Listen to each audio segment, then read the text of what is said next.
Hello, hello, hello. I'm Simona Costantini, and I'm obsessed with helping you connect to your purpose and teaching you about all things mindset, business, podcasting, and everything in between. I realized I deserved and wanted more from this thing called life, so I changed my beliefs, healed my hurt, and made it my mission to help you do the same. I'm a recovering people pleaser turned life coach and podcast producer. I teach busy business owners how to confidently fall in love with their life and business and live it on their terms. On this show, you get everything raw and real, from inspirational guest interviews to deep dives into topics like life, relationships, business, purpose, growth, and mindset. I lay it all on the line every single time. Think of this as your one-stop shop to help you live a more purposeful and inspired life. This is the Happiness Happens podcast. Are you ready to hear this inspiring conversation? Let's dive on in. Hello, everyone. Welcome to this week's episode on the Happiness Happens podcast. I'm Simona, and I'm super excited that you are here joining me for another incredible conversation this week from someone that I absolutely adore. We had an amazing conversation. We aligned on so many different points, and everything that he shared in this episode was just like fireworks going off in my brain. It was such an amazing conversation. So today on the podcast, we have Heath Armstrong, and Heath has a really impactful story and so much wisdom and insight to share. After waking up face down, pants down in his garage during a rock bottom breakdown, he started adopting the strategies of over 100 creative entrepreneurs that he interviewed around the world. To Heath, there's a drastic transformation that happens when someone truly dials into their intuition and not only follows their heart, but also their gut. Happiness can be created as opposed to found. And I'm really excited for you to meet Heath on this week's episode. If you love what we talk about in this episode, be sure to rate, review, and subscribe to the show. It allows us to get into the hands of the people that need to hear these messages. So without further ado, let's chat with Heath, and I'm super stoked to dive into this conversation. Welcome, Heath, to the podcast. I'm super excited to chat with you today. I'm probably more excited than you because that's just how I am. Oh, I love that. Can you start us off just by telling everyone a little bit about the journey that's brought you to where you are today? Where to begin?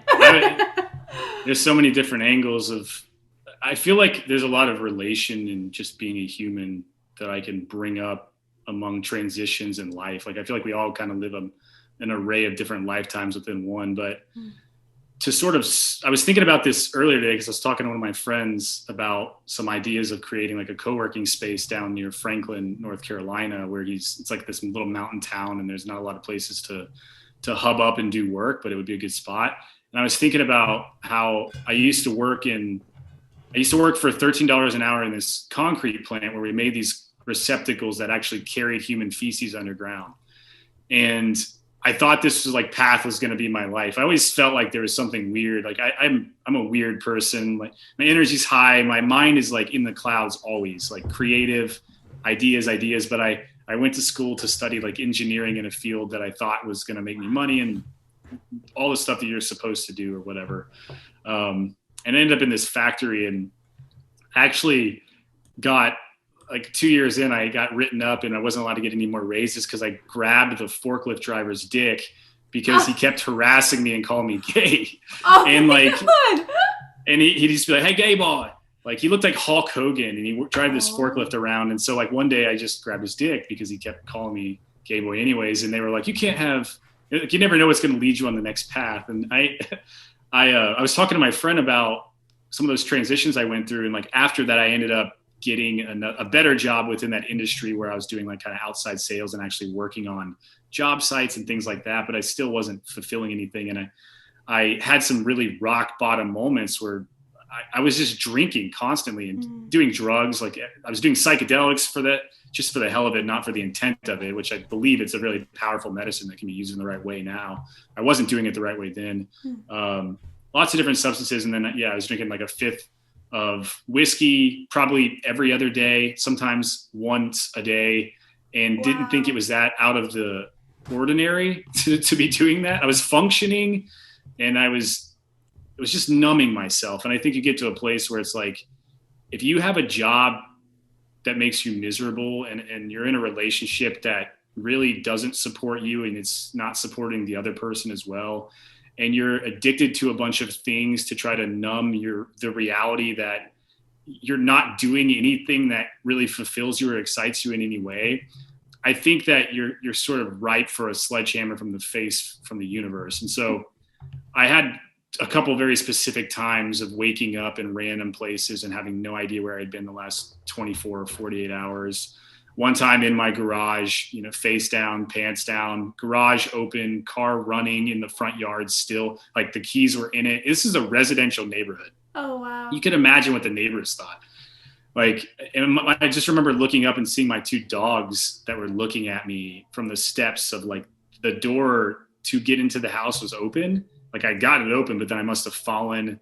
And I woke up and I had, like, the bottles in my hand, like grasping it next to me. I had no idea what I was doing. Wow. Like, my nose had been bleeding all over the steps. And it just set me into this just downward spiral into a sort of rise of the phoenix type of thing that I had to go through, like the pain and the misery and the depression that I had to front to be able to unleash what I was creatively here to unleash. And you can't do it alone. And I didn't know how to meet people because I'm really introverted.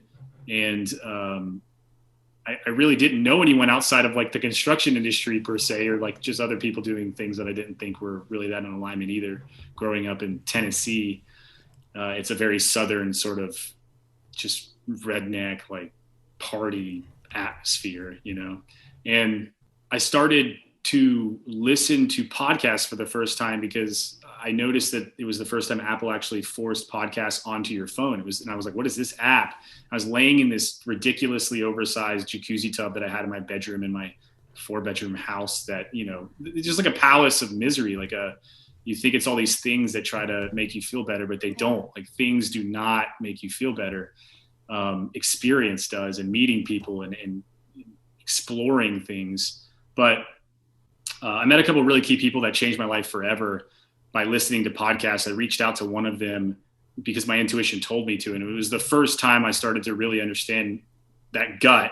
Like, we have the head and we have the heart, and they're always, like, arguing with each other like it's a high school prom date or something. And it's like, baby, the heart's like, baby, just listen to me, like, trust me and love me. And the head's like, you don't think logically, like, I can't, like, just listen. I got a plan. Like, I got this definitively figured out. And the heart's like, no, just calm down and hear the peace. And the head's just like, you never think things through. You never do anything. But then, like, the whole time your gut's there. And it's like, if you two would just, like, sitting in the background drinking a glass of wine, like, if you two would just shut the fuck up, I can show you where the treasure map is or whatever. And the gut is really tied to intuition. And one of the girls' name was Amber Vilhauer, and she is incredible. She runs a company called No Guts, No Glory Enterprises.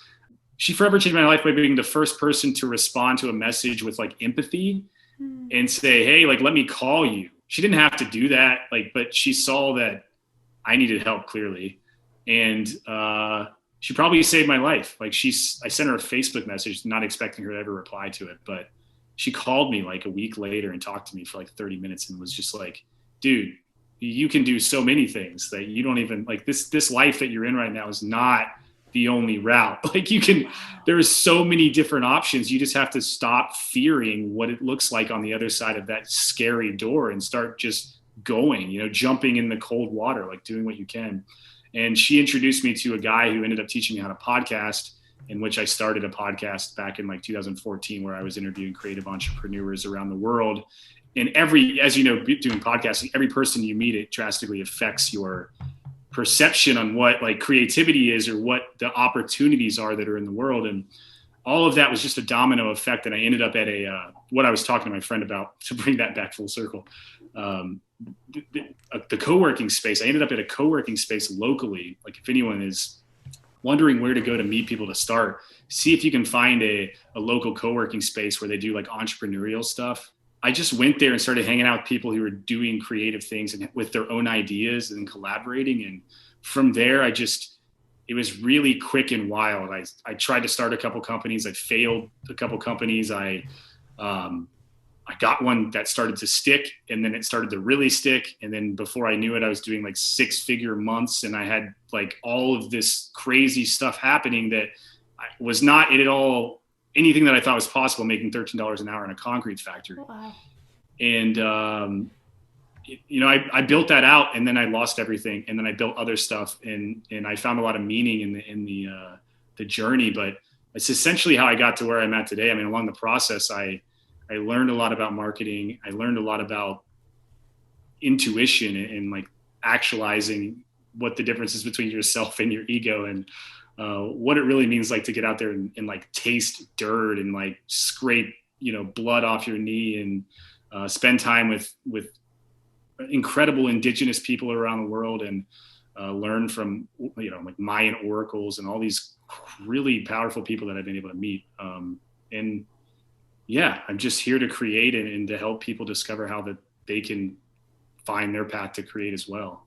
That's incredible. And there's so many different directions that we could take this right now. I have so many questions in my head. But I think where I want to start is, I'm curious what kind of mindset shifts you needed to make throughout all of the failures that you experienced. Like, how did you pick yourself back up when it felt impossible? Yeah. So I got sober, and then I realized that I actually really didn't have an addiction. I just had more of addiction is such a vast term, but I did have I guess the word would be addiction to feeling different than I could in my sobriety. And so learning how to be okay with sitting with myself and not having somebody else to have to like be with me and to make sure that I'm okay was the biggest transition. And that came with simply starting meditation, and meditation in a lot of different varieties, but it did start with me just like learning how to sit quietly for 3 minutes and not like completely freak out and go crazy. And then it was more of a rechilding of the mind. Like, when was the last time you danced? When was the last time you sang in the bathtub? When was the last time you went outside and ripped your clothes off and ran like a maniac banshee through the woods and did backflips off, the tops of the trees through the great rich elixirs of the soil, and swam in the river and watched the sunset come up after you watched it go down, in the same sitting? Like, when was the last time you actually started exploring things that were different than what you see on a daily basis? And as I started, that started for me as like getting a bicycle again and starting to ride a bike, and then being like, whoa, like this is so fun. This is what I used to do as a child. Why did I ever stop? And then it started with like trail running, and it was just all these micro things that you can do. And really the root of all of that is what excites you. Do fantasy books excite you? Read fantasy books. Learn how they craft the stories together. Start writing your own. Does rock climbing excite you? Like, go hug a rock and feel what it's like to detox your energy. I mean, nature is quite phenomenal with what it can do to your mindset. And so there's a lot of different, this is a big question because there's so many different things that I've learned from a personal level. But as I was interviewing creative entrepreneurs around the world, there were some really fundamental things that I think would made massive shifts for me. And that can go down from mindset tools to habits. But one of the biggest things I thought through was, if you want to make success from a business point of view, then you can't really do it. I mean, it's possible to do it, but you're not going to be happy doing it unless you have a personal foundation of freedom in place. And if you're not happy with who you are when you're the brokest person sitting on the side of a road, like not knowing where you're going to get the next meal, and you have no friends around to talk to you, then you really probably aren't going to be happy when you have all that support around you. And so it's like, what do you feel like when you're by yourself looking at your body naked in the mirror? Like, do you love the way that you look? Do you love the way that your voice sounds? Do you love the way that you write on a page? And the answer to that question for most of us is yes, but we put all these layers on top of it to make us think that there's this illusion of no. When we're born into the world, it's like you're this pure form of child, this like beautiful creature. And then all of these layers are stacked on top of you from, politics and religions and your parents' traditions and education and school. And it seems like to me, to get back to that raw fundamental creative side, you have to start peeling back those layers and finding out who you are in the most vulnerable states. And giving gifts was like one of the biggest transformative factors for me. And I ended up taking all the different things that I learned from these people and putting it into a journaling system that I launched back. It was the very first publication I made, and it was in 2017, and it was called The Sweet Ass Journal to Develop Your Happiness Muscle in 100 Days. But it was an AM and PM sort of system that was all the stuff that I was doing before my dog, Arlonius Baloney, pissed all over all of my separate journals. And then I was forced to kind of mold them into one. He never went to the bathroom in the house. That was like one of those universal things, like, oh, 100%. I know why this happened, you know? And I put him into one journal because this coach I was using at the time was like, dude, this is like, you gotta, like, this is your sign. And I was like, no one's going to want any of this. No one wants this. Like, it's not going to work for anyone else. I'm weird. It's just like, but I'm so happy that she pushed me through putting that out into the world, because thousands of people ended up using it like really quickly and then contacting me. And I found out, like, you know, we think we have this imposter syndrome if we share something we learned from someone else, but we're all just adding our own sauce on top of something that's been going on for lineages, right? And all these little things just that we share, we help other people create their own version of that hopefully helps them so that they can create something and share it to another person. And it's like this continuous flow. But giving gifts was like, I don't know what it was. I read a book, I think it was called 29 Gifts by Cami Walker.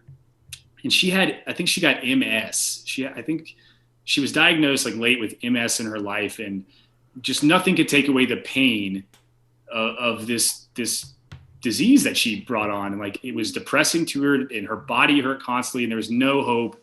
And she started seeking a therapist, and like all these things didn't work. And then finally she found someone who had to run through this process of like gift giving and seeing how that would reflect on her.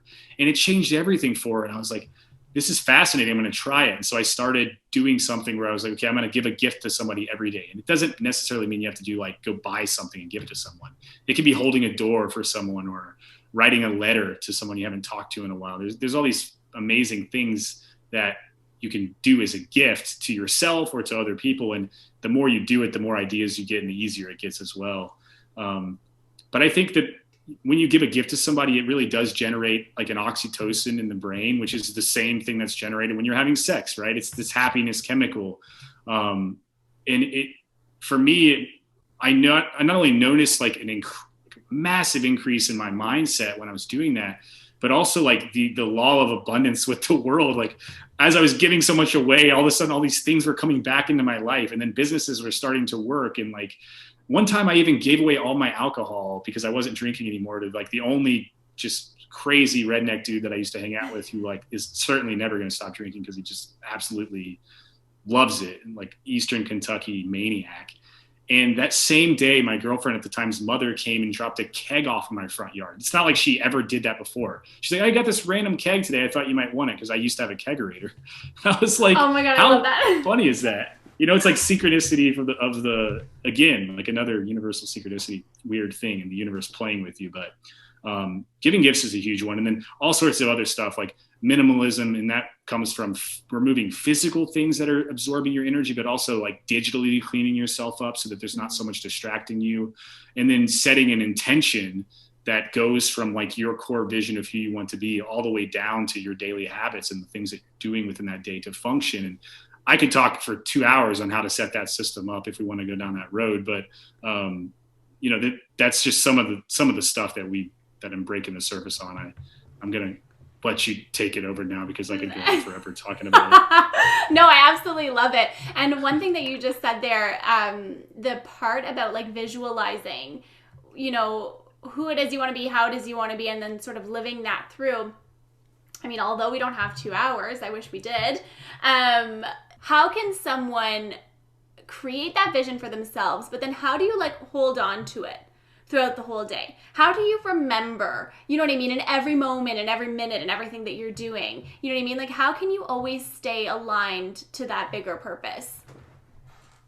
Yeah, this is good stuff. So there's something that you have, it's called, if you don't have this, you kind of do somewhere because it's called dreaming. But it's something called a core vision. And that's just to what I call it. And it's the core of like, when you sit down and think about what do I want my life to look like and who is the person I want to become ultimately, to where if I get to this point and I died, I would feel like I was completely fulfilled. I mean, we should all really be living in a way that we're not afraid to die. And death is really just a contemplation, because death really is our best friend, as it's the only sacred reminder of how beneficial each moment really is to us. And without death, then there would be absolutely no purpose to life, right? So you have this core vision, and you can answer questions. And I'd be happy if anyone wants more in-depth information on this to just send me a message, because I'm actually putting this whole system in my new book that I've been working on. But you create a core vision, and it's who you want to become. And I usually use about 5 different statements for this. But it could have something to do with who you want to become as a creative. What do you want your moral life to be like? Like, what are you ethically doing in the world to make a difference? You can make like 5 really strong, powerful statements that kind of are in the present tense of I am, that can sum up who you are in this perfect version of yourself type scenario. Say, like, if I give an example, let's say one of mine would be, I continuously bring in passive income from creations that actually do good in the world, so that I can support myself and my family on this creative journey of life. Like, that's a principle that I can't ever imagine me never not wanting to be in place. So it's sort of a core value for me. And then underneath your core values, you have this, what I like to call a vision mantra. And it's really just taking what you living the life of these core values looks and feels like, and putting it into a paragraph form that's in the present tense. Because when you do this, you are affirming to your brain that these things are actually happening. And if you close your eyes and you're reciting this core vision and you're visualizing it, you really are training your subconscious brain that this is happening, so that when you're awake and you're alert and you're walking around and taking action in the world, it's going to subconsciously help you make decisions in each one of your moments to move towards that lifestyle, because you're training it to believe that that's the lifestyle it's supposed to be bringing into the world. It sounds woo until you experience it and you see it working, and then you're like, oh, all this shit that I used to think was just complete garbage actually has some really grit to it. You can't do it without taking action. You can't do it just by thinking of it, but it is the first step. It's like, what is that vision? And then you can start to devise the plan on how to get there. So if I give an example of like a core mantra for myself, it would be something like, I won't do the whole thing, but it would be something like, I'm so grateful to bring, $222,000 per year into my life, and to be able to work from anywhere, including inside of my home office lab, inside of this giant creative pole barn with my hot and cold plunge tanks, and my gardens outside, and my greenhouses right next to my solar powered, energy efficient home. And I'm so incredibly excited and at peace every morning to wake up and be able to work and create with my gorgeous and intelligent and intellectual life partner on projects and products that help others discover their unconditional love and truth in this world. It gives me so much joy and deep love to watch my beautiful blue-eyed daughter run barefoot through the fields with my dog, Sachi Tananda, like both of them being just so free range as fuck. And also to be able to work from anywhere, including inside of my camper van next to my solar powered, or next to waterfalls and mountains, and to be able to have enough abundance to travel the world and experience teachings from different cultures and wisdom from other elders and people that I meet. And all of these things truly support me in my foundation for healing on this journey through funky space, right? So something like that. You have to make it your own. And then hopefully that allows people to generate ideas, but you got to make it your own. And you have to really sit down and just ask yourself these questions, like, what truly excites me? What makes my heart beat? Like, what gives me butterflies? What makes my hair stand up? Like, and then how do I start to bring these things into my life? But you don't have to have, like, none of those things I just said do I have. I don't have any of that stuff yet, but I know it's coming, right? And like, I want it bad enough to recite that to myself every morning, because it's in alignment with my core visions of who I want to become. So that's sort of step 2. And then step 3 would be like your long-term visions, which are, these are like the feasible goals you can work towards that are in alignment with your core mantra, which is in alignment with your core vision. So you can think of it like kind of chakras. They're all in alignment with each other. And if one of them's out of place, then none of them work. And your long-term visions are just the stuff that you've talked about and other people. Like, it's the intuitive drive towards what's on your vision board. Like, what are the things you're cutting out and putting right directly on your vision board? Like, from that mantra that I just recited, I could put a picture of a farm or a Sprinter van, which I'm currently working on right now. So that one's coming to life. That's so exciting. But it's been on my vision board for 3 years, and it wasn't always alive. So there's a lot of different avenues you can go with that, but long-term visions. And then underneath that, I like to work in what I call short-term bursts. This is one of the things I learned from interviewing people. A lot of the really high, like prime successful people that I was talking to, they all did something that I thought was really interesting that I don't see it shared that much anywhere. They worked in spurts of 100 days. So they'd create these trackers, and I've done it. And it actually was what allowed me to create and have so much success in that business. I just copied their model perfectly and made it a little bit of my own, added a little zest. But they would print out like 100-day trackers, basically make a spreadsheet. And every day, so think of a spreadsheet. On the left side, you'd have like basically what your visions, what you're working towards, but the habits that allow you to structure those visions. What do you want to accomplish over this 100-day period? So that would be the top, actually, is where they'd put those goals in. But then on the left side, they'd have the habits that they would do every single day to bring those visions over the short term to life. And they would wake up in the morning, they would review that. What do I want to accomplish over the next 100 days? Say it's write your rough draft of your book. That's a good example of a short-term goal. 3 months is about 90 days. So add an extra 10 days. The reason they do it in 100-day spurts is because you can track it by 1%. So if you're on day 40, in all 40 days, you've written, 10 minutes towards your rough draft, and you know that you're 40% on your way to 100% effectiveness. But if you're on day 20, or if you're on day 40 and you've only done 20 of the days, then you're still 20% effective, but you're not going to make it all the way to 100%. But essentially, no matter what you do, it wires your mind to see that you're making progress on a percentage base. And you can measure it really easily at the end. So like if I get to day 100 and I accomplished writing 50 days, I know that 50% of the time I was writing, and I can look at the progress I made. And then I'm like, okay, well, if I would have written every day, then I can see that doubling this would have been what my output was. And if I would have written less, then I could see this would have been my output. Mm-hmm. So it's really easy to track.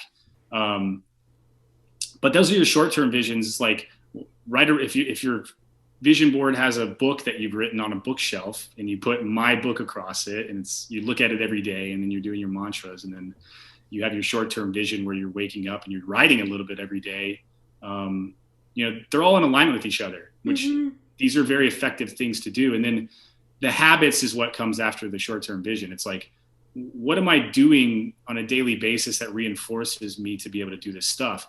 There's one swing arm with this, is like, there's two things you do every day. You do the habits that are the foundation, but then you also pick 2 action items that are going to move you towards your goal.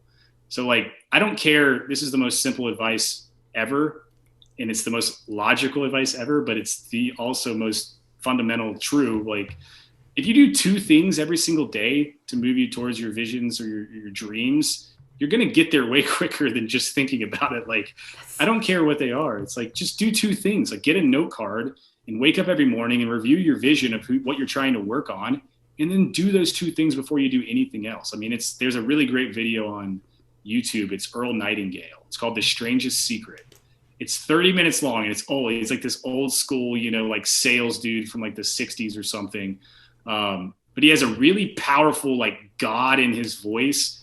And what he explains in that video will definitely impact your life if you watch it. Because he just talks about this method of like the difference between people who are successful and aren't. And it all comes down to this fundamental principle of, are you taking action every day to move towards this direction? Mm-hmm. Or are you allowing resistance gremlins to get in your way and stop you? Because in the end, like, life isn't about what happens to you. It's not about the beauty that happens to you. And it's not about the bullshit that happens to you.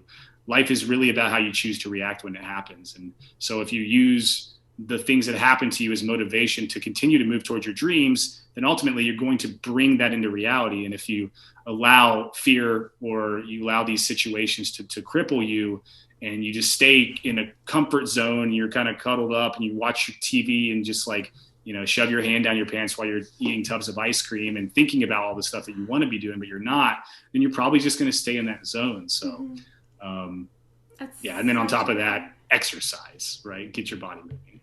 That's so good. I love that so much. And the one thing that I want to ask you from that is, so when you have your vision and you have all of your, you have your statement, you have your vision where you have all these different things, how can you release the expectation around like how quickly that thing is going to happen or when that thing will happen? Because that's like the biggest thing that I see a lot of is people get so hung up on how it's going to happen or like the way that it's going to come into their life, where they don't necessarily just like let go of, releasing. There you said it, let go. Yeah. Oh, there you go. Yeah, that's not a very easy thing to do, right? Letting go, surrendering. Exactly. David Hawkins wrote an incredible book called Letting Go, that it's like the Bible of how to move through that type of mindset. But overwhelm is a really big, dangerous thing. And that is what resistance is, right? Resistance is the enemy of creation. It does keep us in our place. It makes us feel like we're not good enough. It gives us imposter syndrome. It makes us feel like these goals are too big. And so therefore we don't start because we feel like we have too far to go. Recently, I've been looking at this from an interesting perspective because I'm like, when I feel overwhelmed, I start to realize that like what really cripples us is actually hesitation. And hesitation is something that actually can be overcome without really thinking. It's just a matter of training yourself to take action faster without questioning it. And that can come down to just fundamentally starting your day off by waking up as soon as your alarm clock goes off or whenever, and giving yourself 5 seconds to get out of bed as opposed to hitting snooze over and over again, or giving yourself 5 seconds to put your shoes on to go on a run rather than staring at them for 30 minutes and thinking about it. It's mindlessly training yourself to move into the flow of the action. And that it never gets easier, I don't think. I mean, you can get better at it. You build that muscle up and it's like, that's how you can become really effective, but it never gets easier if you start to think about it, right? So it's like, how do you stop thinking about it? And I actually just started reminding myself that I think this is where contemplation of death comes in pretty strong. It's like, what are we so worried about? Why is this such a big deal? Are we afraid we're not going to accomplish this before we die? And in that case, then you better start doing it because like, you never know when time's going to be up. And I think like, I don't know, all these creative things that we do, it's muse, right? It's connection to something divine. Like we channel everything that we create, we paint, we write, it's coming from somewhere and it's coming out into the world because it wants to become physical form. Like that's all about learning how to flow. And it goes back to intuition of what makes me excited, like what makes me feel good. And the things that make you feel good, when you're doing them, you're not going to have that much resistance because you love doing them. And so we have so many things in our life that it kind of, we get ourselves in situations where it may feel like icky, but if you love it enough, then you're going to figure out a way to make it work. I just started thinking like, go in nature. Every time I go to nature, I'm like, I look at the stars. I'm like, when I'm overwhelmed, I quit everything that I'm doing. And I go back to the fundamentals of what really drives my excitement. And like, it starts with looking at the stars. It starts with walking outside barefoot, walking through the creek. And like, is there anything really more important than sitting around a fire and like talking to your friends and your family and just looking them in the eye and telling them that you love them? Like catching one fish that feeds you for the day and like consciously drinking your water every sip that you take, thinking about the amount of energy that went into making that water and bringing it to the bottle that you're drinking out of it. Like it's just bringing a mindfulness back to every single thing that's around you in your moments and that's surrounding you. And when you can do that, it starts to make letting go and setting expectations much easier. I feel there's not so much stress because stress is what creates this idea of overwhelm. And like but the if there's no, if you're reducing your stress, then like, you don't really think along those lines anymore. I'm like, like all I want to do is love. Like it's just go out and and get on a river, like go swim in the ocean. You know, there's a lot of things that can really boost you. And I think the root is a lot of its nature for sure. That's beautiful. I love so much the way that you put that, though, because when you really think about it, we put all these timelines. You know what I mean? Like, we create all of this unnecessary stress. We create all of these different structures and this and this. You got to put this specific piece of content out by this day and do this and this. And it's kind of like, although you want to move forwards towards your dreams, but it's like, why can't the joy be there too? You know what I mean? Like, why can't the fun be part of your day as well? And it's kind of like, when you really boil it down, because I also think about this a lot. I think about death a lot too. And I also think about a lot of, when you really boil it down, you're literally here to have an experience. You know what I mean? You're just living to have an experience. So why would you do with your time anything that doesn't bring you the most joy? You know what I mean? And like, yes, we need money to live. We need to, be able to support ourselves and all of these different things. But I think when you come back down to the fact that it's such an incredible experience to even be able to do this, you know what I mean? It really puts things back into perspective. I mean, had I never expanded how I reacted to things or how I dealt with overwhelm, I mean, I was the person who like would get so overwhelmed and stressed that I had this huge scar on my hand from punching a wall, from being so pissed off when I worked in the concrete industry. Like, bone came out of my hand. Like, I would never, like, I've completely dissolved my temper. Like, I don't even have any moments anymore where I get angry. Like, anger is something I've completely worked through, which is, it feels like a completely different life. Yeah. It's quite magical. I mean, the feeling of being able to control by not control, really, the biggest thing is like, we want to figure everything out, but the only way to do that is to stop trying to figure it out. It's like, what if the hokey pokey really is what it's all about? It's like, you're on a ride here. Like, just sit back, relax, and let it punish your brain and your body. Just feel it, because there are people that I've met in the world traveling, and that are the happiest people in the world, and they have nothing. Yeah. And here in the West, we've very much created these like ideas that, and it's not just the West, there's a lot of countries that have fallen into this like productive, like, we have to get this done, we have to work constantly. But I've spent a lot of time in Africa, and I work with a school in Africa, and it's so healing to just be around people who are the happiest people in the world, just to see the sun every morning. Mm-hmm. And it's not, you start to understand how that's not difficult to do once you just start doing it. Like, I've really made it a thing to wake up earlier and be awake when that sun comes up, because that's a giant ball of fire that's conscious. And if you don't think that thing is conscious like you are, then you're crazy. Like, all of nature, the universe has a consciousness. You're part of that. If you're not willing to get up and absorb that energy when it first comes up in the morning, like, that's step one. Like, can you do that? Can you find the silence? Can you get through the misery of wanting to sleep in a little bit later? I mean, we all have been in the money hustle positions. Like, I didn't grow up with money. My parents were not wealthy in any way. And it was just like, my mom worked lots of jobs. I used to sit at the bar, she bartended late at night to try to take care of 3 kids. And, it was just, I don't know. It's like this wild ride of, like, you never know what's going to unfold on the other side of the leaf. Just show up and hang out with the tree, and see for yourself. I love that so much. Okay, this is my last question for you. And it's a question that I ask all my guests when they come on the show. And it's, how can someone create a little more happiness in their day every day starting today? So I'm going to go back to spending time outside. There's something really magical that happens. So I have an earthing mat, and I understand that costs money. But when your body goes to sleep, it's doing a restorative thing where it's completely detoxifying you and then re-upping your energy for the next day, so you can think clear and you can be on high. And for the longest time, I mean, for the history of humanity, we were always grounded. Like, we were outside, we were sleeping near the ground. We didn't have rubber shoes on, and we weren't in concrete boxes that separate us from Earth's magnetic field. Well, since the 60s and the invention of the rubber sole shoe, whenever that was, many people now are in these high rises like I'm in right now, or they're going to office buildings, and then you go home and you're wearing shoes whenever you're not in the buildings. And when you take your shoes off inside the house, you're disconnected from the earth because you're in the house.